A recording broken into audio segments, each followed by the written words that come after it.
Bene, allora Stefan, cambiamo un po' tema, un tema molto di attualità comunque. Allora, da questo momento in poi, insomma, ci sarà dichiarazione dei redditi, no? Cosa bisogna fare per avere i vantaggi fiscali? So che è una domanda molto generica, però per dire ai nostri ascoltatori, magari verranno anche contattati da voi, immagino, no? Per fornire indicazioni, ma se ce lo spiega magari a tutti quanti. Sì, mm, beh, diciamo così, intanto sì, adesso con maggio si è aperta la fase della fiscalità, i CAF cominciano ad macinare gli appuntamenti a pieno regime, sarà così fino a settembre, no? Quando c'è la scadenza del 730 per compilato e non.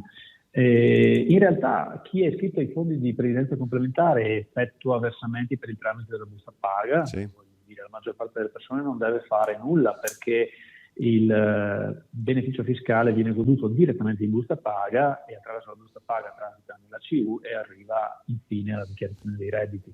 Chi invece deve fare qualcosa sono quei tanti iscritti, lavoratori dipendenti, ma non solo, penso soprattutto a chi iscrive i soggetti fiscalmente a carico che ormai un mesetto o due fa hanno ricevuto dal fondo pensione il promemoria per andare a portare, a sottoporre all'attenzione del CAF i versamenti volontari fatti tramite bonifico nell'anno 2021. Quindi adesso queste persone vanno a cogliere i frutti dal punto di vista fiscale dell'operazione che è stata fatta. Quindi adesso per chi sta versando non c'è nulla da fare.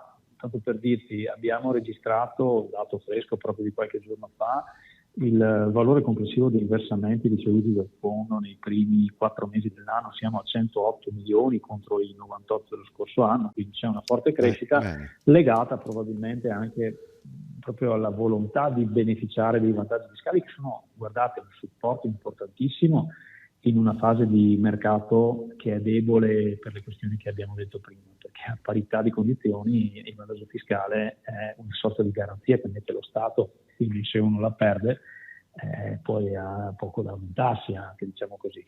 Quindi casomai adesso è il momento del versamento, ecco, di cominciare tutto il più un percorso di versamento, lo stiamo vedendo nei numeri che stiamo registrando. Abbiamo registrato tra l'altro, ecco, anche questo ci ha un po' sorpreso in positivo, circa 2.700 adesioni nei primi 4 mesi dell'anno ed è un dato superiore a quello dello scorso anno, nonostante tutti i mercati finanziari stiano vacillando in queste settimane. Avvertenza, messaggio promozionale riguardante forme pensionistiche complementari. Prima dell'adesione leggere la documentazione prevista da Codip. I rendimenti passati non sono necessariamente indicativi di quelli futuri.